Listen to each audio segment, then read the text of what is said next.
Nos últimos tempos, vimos a política invadir as telas e a cultura de uma forma por vezes distorcida e ideologicamente tendenciosa. O debate público, que deveria ser um espaço de troca de ideias e pluralidade, tem sido muitas vezes polarizado por narrativas que transformam a arte em mero veículo para agendas políticas específicas. É nesse cenário que surge o sucesso internacional de O Agente Secreto, um filme estrelado e dirigido por Wagner Moura, que, apesar de seu reconhecimento artístico, gerou considerável controvérsia, especialmente em torno das declarações do ator sobre figuras políticas brasileiras, como o ex-presidente Jair Bolsonaro. Este filme, ambientado na época da ditadura militar brasileira, não é apenas uma obra cinematográfica. Ele se insere em um contexto maior, onde a arte e a cultura são frequentemente utilizadas como plataformas para agendas políticas, muitas vezes percebidas como contrárias à liberdade e aos valores que uma parcela significativa do povo brasileiro preza. A discussão sobre o filme e suas implicações ideológicas nos leva a questionar até que ponto a expressão artística pode ou deve ser um instrumento de militância política, e se essa militância, em alguns casos, não acaba por distorcer a própria realidade que pretende retratar. Nosso objetivo aqui é analisar essas camadas, apresentando múltiplas perspectivas e evitando a linguagem partidária, para entender como a arte, em vez de unir, pode se tornar um novo campo de batalha ideológico. O Agente Secreto nos transporta para um período sombrio da história brasileira, a ditadura militar. O filme, ao explorar as tensões e os horrores daquele regime, oferece uma narrativa que, para muitos, foi lida como uma crítica velada ou explícita ao governo de Jair Bolsonaro. Essa percepção não é acidental, mas sim alimentada por posicionamentos públicos de seu principal nome. Wagner Moura, ator e diretor da obra, não hesitou em associar o ex-presidente a figuras autoritárias e até mesmo ao fascismo, declarando que Bolsonaro foi a principal inspiração para a construção de certos aspectos narrativos e temáticos do filme. Essa postura de Moura levanta uma crítica importante, a de que essa visão distorce a realidade política contemporânea do Brasil. Por um lado, há quem defenda que a arte tem a liberdade de interpretar e contextualizar a história e o presente da forma que lhe convier, explorando metáforas e analogias. Por outro lado, muitos argumentam que associar Bolsonaro a um regime autoritário como a ditadura militar é uma simplificação perigosa e, para alguns, uma falsidade histórica. Bolsonaro foi eleito democraticamente por milhões de brasileiros em um processo eleitoral legítimo, e seu governo, embora controverso em muitos aspectos, operou dentro das balizas constitucionais, sem impor censura ou abolir liberdades individuais, características intrínsecas de um regime ditatorial. A tentativa de equiparar um presidente eleito a um ditador fascista, segundo essa perspectiva, não apenas deslegitima o voto popular, mas também banaliza a gravidade de regimes verdadeiramente autoritários que o Brasil e o mundo já enfrentaram. As declarações de Wagner Moura e a recepção do filme geraram ondas de reações, especialmente no espectro político. Figuras ligadas à direita e ao governo Bolsonaro não tardaram a expressar sua indignação. Mário Frias, ex-secretário de Cultura do governo Bolsonaro, por exemplo, chamou Moura de oportunista, argumentando que o ator utilizava sua fama e sua plataforma artística para promover uma narrativa ideológica específica, em vez de se dedicar puramente à arte. Essa crítica se baseava na percepção de que a obra era mais um instrumento de propaganda política do que uma expressão artística desinteressada. Pastores e líderes religiosos como Silas Malafaia, ao lado de outros defensores de Bolsonaro, também criticaram o que consideraram um uso político do cinema, transformando a sétima arte em uma ferramenta para atacar um governo democraticamente eleito.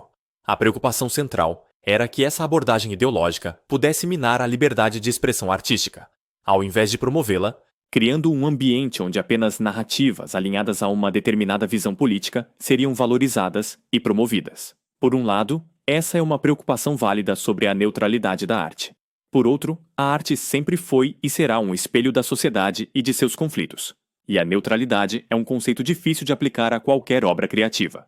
Apesar das críticas veementes e do clamor por uma arte mais neutra, o filme, O Agente Secreto e a postura de Wagner Moura continuaram a reverberar, especialmente no universo cultural e político. Curiosamente, observou-se um certo silêncio por parte de muitos apoiadores de Bolsonaro em relação a premiações e reconhecimentos que o filme recebeu. Este silêncio pode ser interpretado de diversas maneiras. Por um lado, poderia indicar uma estratégia de não dar mais palco a algo que consideram propaganda ideológica, ou talvez uma dificuldade em articular uma crítica cultural robusta frente a uma produção artística de alto nível técnico, ainda que questionável em seu viés.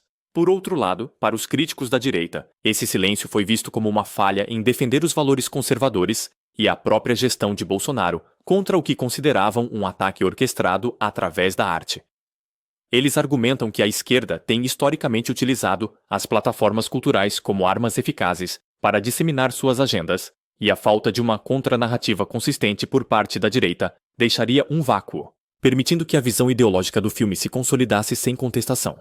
A ausência de uma resposta cultural mais incisiva por parte dos apoiadores de Bolsonaro, na visão de alguns analistas, contribuiu para que a narrativa do filme ganhasse ainda mais força e legitimidade em certos círculos. Enquanto a direita se concentrava em críticas pontuais às declarações de Moura, a obra em si, com sua estética e sua mensagem, continuava-se a ser celebrada e a influenciar o debate público. Esse cenário levanta a questão fundamental sobre o papel da cultura na guerra de narrativas políticas. Seria a arte um campo onde a direita brasileira ainda não encontrou sua voz ou sua estratégia de atuação, deixando o terreno livre para a hegemonia de visões de esquerda? No entanto, é crucial analisar a defesa de Bolsonaro e sua visão para a cultura e o país, que contrasta fortemente com a narrativa apresentada por Moura e seus apoiadores.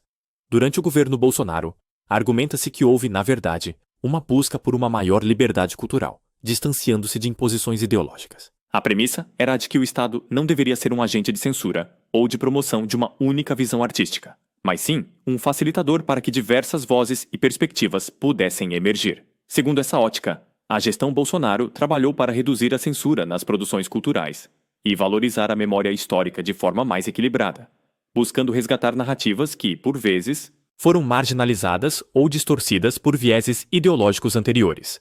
Houve investimentos na cultura, com incentivo a filmes, projetos culturais e a preservação das tradições brasileiras, muitas vezes com um foco em expressões regionais e valores mais conservadores que se sentiam negligenciados em governos anteriores. O governo buscou democratizar o acesso aos recursos culturais, afastando-se do que era percebido como um monopólio de grupos específicos. O contraponto às críticas de figuras como Moura é evidente. Enquanto artistas de esquerda utilizavam o governo Bolsonaro como alvo para suas críticas, muitos cidadãos e artistas conservadores sentiram um ar de liberdade criativa durante a gestão de Bolsonaro. Eles alegam que, ao contrário do que é retratado no filme de Moura, o governo não promoveu a censura, mas sim uma abertura para que diferentes narrativas e estéticas pudessem florescer, sem a necessidade de aderir a uma pauta política específica para obter apoio ou reconhecimento. A visão de que Bolsonaro representava um perigo autoritário para a cultura, portanto, é contestada por muitos que viveram o período de seu governo. Eles argumentam que a verdadeira perseguição cultural, com imposição de agendas e restrição de vozes dissidentes, ocorreu em períodos anteriores sob governos de esquerda, especialmente durante as gestões de Lula e Dilma.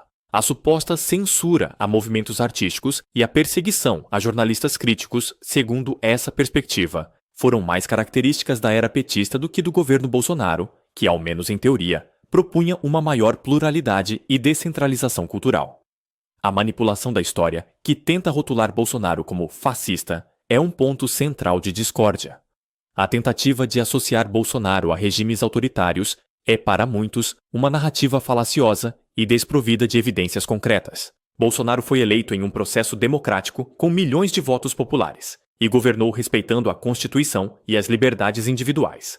Não houve suspensão de direitos, fechamento de instituições ou censura generalizada à imprensa ou à arte durante seu mandato, características intrínsecas a regimes fascistas.